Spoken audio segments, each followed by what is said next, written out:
আসসালামু আলাইকুম ওয়া রাহমাতুল্লাহি ওয়া বারাকাতুহু। প্রিয় শিক্ষার্থীরা, আশা করি সবাই সুস্থ আছি, ভালো আছি।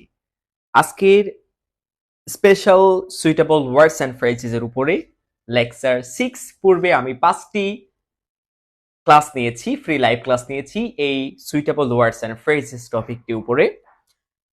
সো এখন কে কোন প্রান্ত থেকে আজকের লাইভ সেশনটিতে যুক্ত হয়েছো প্রত্যেকে একটু কমেন্টে আমাকে প্লিজ জানিয়ে দাও কে কোন প্রান্ত থেকে আজকের লাইভ সেশনটিতে যুক্ত হয়েছো।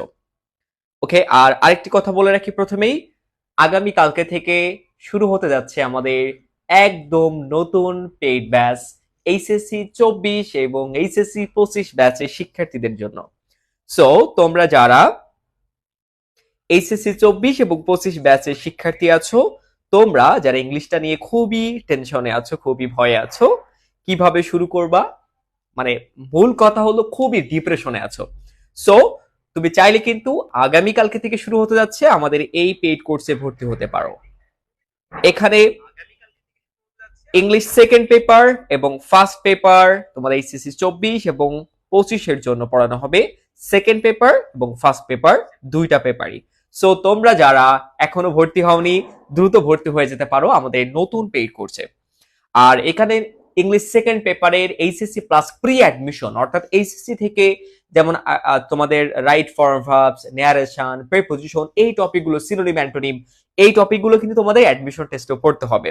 সো এখন থেকেই তুমি এগিয়ে থাকতে পারবা। ওকে, তো প্রিয় শিক্ষার্থীরা একটু প্লিজ আমাকে কমেন্টে জানিয়ে দাও কে কোন প্রান্ত থেকে আছো। আচ্ছা, খেয়াল করি আমরা রুল নাম্বার 10। এখন আমি সবাইকে একটু বলি, রেডি আছো কিনা সবাই? আমি ক্লাস শুরু করে দিব এখনই। সবাইকে 100% মনোযোগ দিয়ে আছো ক্লাসে? সবাইকে 100% অ্যাটেনশন দিয়ে আছো কিনা একটু প্লিজ আমাকে জানাও। সবাইকে একদম 100% রেডি কিনা? মনোযোগ দিয়ে খাতা কলম নিয়ে সবাই রেডি? 100% সবাই রেডি কিনা? ফুল অ্যাটেনশন দিয়ে কিনা? স্যার, রমজান মান্থে কয়টার সময় ক্লাস হবে? এটা কিন্তু ফ্রি ক্লাস, আমি জানিয়ে দিব সব পেজের ক্লাস পেজে। আর পেইড ব্যাচের ক্লাস পেইড ব্যাচের রুটিন করে দেওয়া হবে, রমজান মাসে চেঞ্জ করে দিব আমি, সেটা আমি পেইড ব্যাচের গ্রুপে জানিয়ে দিব, ঠিক আছে? গ্রুপে আপডেট ফলো করবা। ওকে, 100% রেডি? ওকে,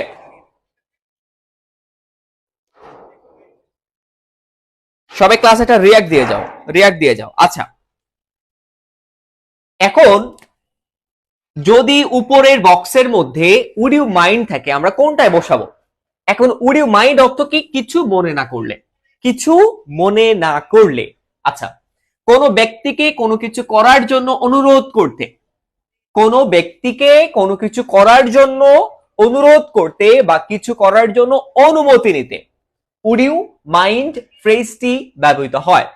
আচ্ছা, তো এখানে একটা মনে রাখো, এখানে একটা ট্রিক মনে রাখো, একটা শর্টকাট তুমি মনে রাখতে পারো, যে শূন্য স্থানে পরে দেখো ভার্বের সাথে আইএনজি। খেয়াল করে একটু, এই দেখো শূন্য স্থানে পরে ভার্বের সাথে আইএনজি, ভার্বের সাথে আইএনজি, দেখছো প্রত্যেকটা দেখো ভার্বের সাথে আইএনজি, এবং লাস্টে দেখো কোয়েশ্চেন মার্ক। তবে কোয়েশ্চেন মার্ক যে মানে সব জায়গায় সব সময় থাকবে 100% তা নয়, তবে বেশিরভাগ ক্ষেত্রে দেখো কোয়েশ্চেন মার্ক আছে, দেখছো একটু খেয়াল করো, এই যে এটা দেখো নাই আর কি।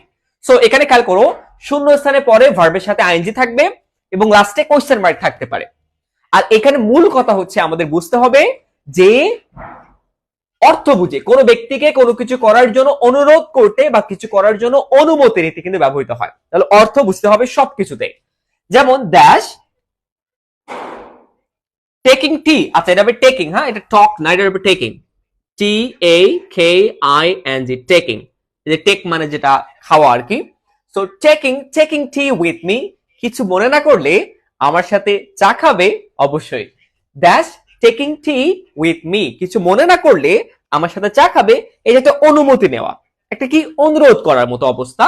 যে এই যে আবারও দেখো, কোনো ব্যক্তিকে কোনো কিছু করার জন্য অনুরোধ করতে বা কিছু করার জন্য অনুমতি নিতে। ওকে, সো কি বলতে পারি আমরা? উড ইউ মাইন্ড, এই যে would you mind, would you mind taking tea with me, কিছু মনে না করলে আমার সাথে চা খাবে। এখন তুমি spoken English, free hand writing, grammar সব জায়গায় কিন্তু ব্যবহার করতে পারবা। ওকে, তারপর দেখো there is foul smell in the room. দেখো there 283 number, there is a foul smell in the room. রুমটির মধ্যে কি একটি ফাউল স্মেল বলতে একটা বাজে দুর্গন্ধ আছে ড্যাশ ওপেনিং দ্য উইন্ডো, কিছু মনে না করলে ওপেনিং, এই যে আইএনজি, ওপেনিং দ্য উইন্ডোজ, কিছু মনে না করলে জানালাগুলো খুলে দিবে। এই যে তাহলে ওপেন মানে কি, ওপেন মানে খুলে দেওয়া, তাহলে উড ইউ মাইন্ড কিছু মনে না করলে ওপেনিং দ্য উইন্ডোজ, কিছু মনে না করলে জানালাগুলো খুলে দিবে। যেহেতু উইন্ডোজ দেখো প্লুরাল করা আছে, জানালাগুলো, আর উইন্ডো হলে জানালা, আর উইন্ডোজ জানালা গুলো, তাহলে কিছু মনে না করলে জানালাগুলো কি করবে, খুলে দিবে বা খুলে দিবেন। এই যে কুমিল্লা বোর্ড 2017 সালে এটা এসেছিল। I can not carry the box one my back, আমি পিঠে, আমি মানে আমার পিঠে করে আমি কি করতে পারি না, বক্সটি বহন করতে পারি না, ক্যারি করতে পারি না। উড ইউ মাইন্ড কিছু মনে না করলে taking the box into the room, কিছু মনে না করলে বক্সটি রুমের ভিতর নিবে।